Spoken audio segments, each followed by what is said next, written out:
दादांच्या अपेक्षा 2.5 कोटी मराठा या ठिकाणी येतील, परंतु आपण असे प्रयत्न करायचे की 3 कोटी मराठा या अंतरवाली मराठ्यांची पंढरी अंतरवालीमध्ये जमली पाहिजे. हाऊस टाऊस करायचं नाही, आपण मॅन टू मॅन, माणूस टू माणूस, प्रत्येक माणसाला आपल्याला भेटायचं. प्रथम अंतरवाली सराटी या ठिकाणी आलेल्या सर्व मराठा सेवकांना मानाचा जय शिवराय, जय महाराष्ट्र. आज आपण यासाठी जमलोय 8 महिन्यानंतर आपल्या सर्वांचा जीव की प्राण सन्माननीय संघर्ष योद्धा मनोजदादा जरांगे पाटील यांनी आपल्याला तोंडी निमंत्रण दिलं की एक पत्रकार परिषद पुढची दिशा ठरवण्यासाठी, आंदोलन उभा करण्यासाठी आपल्याला घ्यायचंय आणि त्याच्यासाठी तोंडी निरोप आणि काही लोकांच्या मार्फत आपल्याला ती बातमी पोहोचली तर लाखोंच्या संख्येनं संपूर्ण महाराष्ट्रातला मराठा सेवक या ठिकाणी जमलाय फक्त पत्रकार परिषदेला. या पत्रकार परिषदेत महत्वाचा जो विषय आहे, मी आपल्याला विनंती करेन की दादांनी 30 मे रोजी या ठिकाणी उपोषणाच्या आंदोलनाचा इशारा दिलेला आहे आणि 30 मे रोजी या ठिकाणी आंदोलन होत आहे. दादांनी या ठिकाणी आवाहन केलंय, ज्या पद्धतीनं आपण मुंबईला जाण्यासाठी ज्या यंत्रणेचा वापर केला, ज्या पद्धतीनं राजकीय लोक निवडणुकीच्या दरम्यान हाऊस टू हाऊस, घर टू घर प्रचार करतात, त्याच्यापेक्षा एक नवीन फंडा मी तुम्हाला या ठिकाणी देतोय. आपण हाऊस टाऊस करायचं नाही, आपण मॅन टू मॅन, माणूस टू माणूस, प्रत्येक माणसाला आपल्याला भेटायचं आहे. कारण आज संपूर्ण समाजाचा अस्मितेचा प्रश्न निर्माण झालेला आहे. या ठिकाणी गेले 30 वर्ष झालं समाजाचं मी काम करत असताना बारीक सारी गोष्टीचा अभ्यास मला या ठिकाणी आहे. मी सर्वप्रथम समाजाचा आणि त्याच्यानंतर राजकारणातला सुद्धा आहे, त्याच्यामुळे प्रत्येक गोष्टीचा बारीक अभ्यास आम्हाला या ठिकाणी झालाय. आज दादांची तळमळ काय, सर्वसामान्यांच्या लेकराला न्याय मिळण्यासाठी, सर्वसामान्यांच्या मराठ्याचं पोरग साहेब होण्यासाठी, सर्वसामान्यांचं पोरग मराठ्याचा आमदार होण्यासाठी आंदोलन नाही, सर्वसामान्य मराठ्यांचं पोरग साहेब होण्यासाठी दादांचा अट्टास आहे. आणि त्याच्यासाठी आरक्षणाचा मुद्दा घेऊन दादा लढतायत.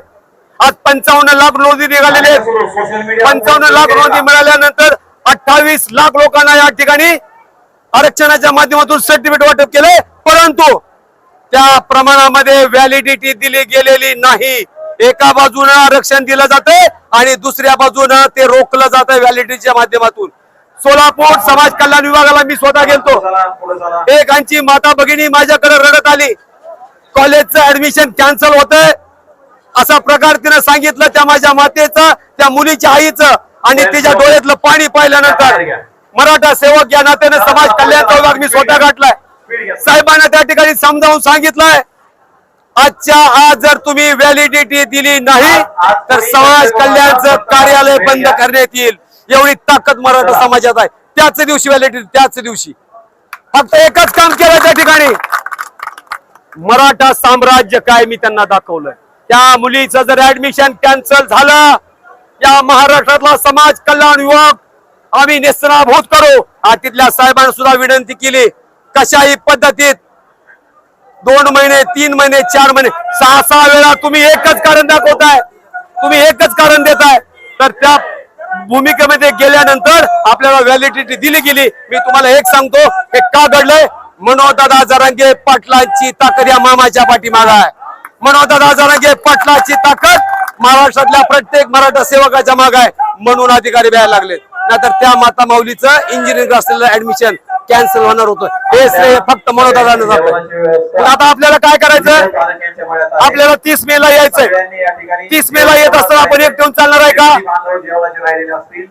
दादांच्या अपेक्षा 2.5 कोटी मराठा या ठिकाणी येतील, परंतु आपण असे प्रयत्न करायचे की 3 कोटी मराठा या अंतरवाली मराठ्यांची पंढरी अंतरवालीमध्ये जमली पाहिजे. 3 कोटी जास्त नाहीत, 6.5 कोटी मराठी आहेत आणि प्रत्येकाचं काम झालंय. 20 जूनच्या नंतर लोक पेरण्या करतायत, रानं नीट झालेले आहेत, माझ्या सही सगळ्यांची रानं नीट झालेली आहेत.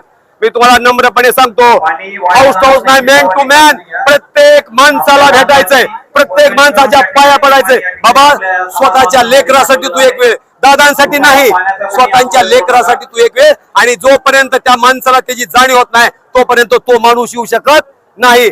आज मराठा साम्राज्य नेस्तनाभूत करण्याचा प्रयत्न चालू आहे. एक माणूस फक्त उभा आहे, मनोजदादा जरांगे पाटील. त्याच्यामुळे तुमच्या आमच्या खांद्यावर भागवा आहे, तुमच्या आमच्या खांद्यावर गमजा आहे. आणि जर दादांनी विश्रांती घ्यायचं जर ठरवलं तर ह्या महाराष्ट्रातल्या मराठ्याला कवडी मोल किंमत आहे, कवडी मोल. आज राज्य सरकार जेव्हा भेटत ती फक्त एक मराठा होता म्हणत होता जरांगे पाटील.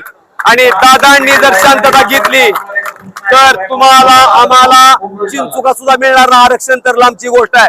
पंचायत समितीच्या माध्यमातून सुविधा मिळणार नाही. आज आपण ट्रॅक्टर मिळवतोय, अनेक अवजार मिळवतोय. सगळे श्रेय दादाला जात आहे, कारण साम्राज्यामध्ये आपल्याला राहावं लागेल. विश्वभूषण डॉक्टर बाबासाहेब आंबेडकरांनी सांगितलंय, त्याच वेळेस सांगितलंय की 50 वर्षानंतर त्या मराठ्यांना आरक्षण द्यावं लागेल, कारण त्या मराठ्यांकडे 50 वर्षानंतर जमीन नसेल.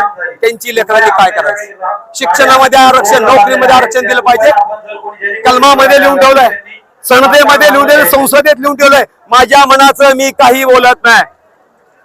आम्हाला जसं समाजकारण कळतंय तसं राजकारण सुद्धा कळतंय. त्याच्यामुळे सगळ्या गोष्टीचा आम्हाला अभ्यास आहे. धाराशिवकर असतील, सोलापूर असतील, सर्वांना माझी विनंती आहे, आपल्याला 3 कोटीचा आकडा गाठायचा आहे. अतिशय नम्रतेने आपण हे काम स्वीकारू. आणि एकदा जर मराठ्यानं शिवधनुष्य उचललं तर लक्षाचा वेध घेतल्याशिवाय आपण राहत नाही.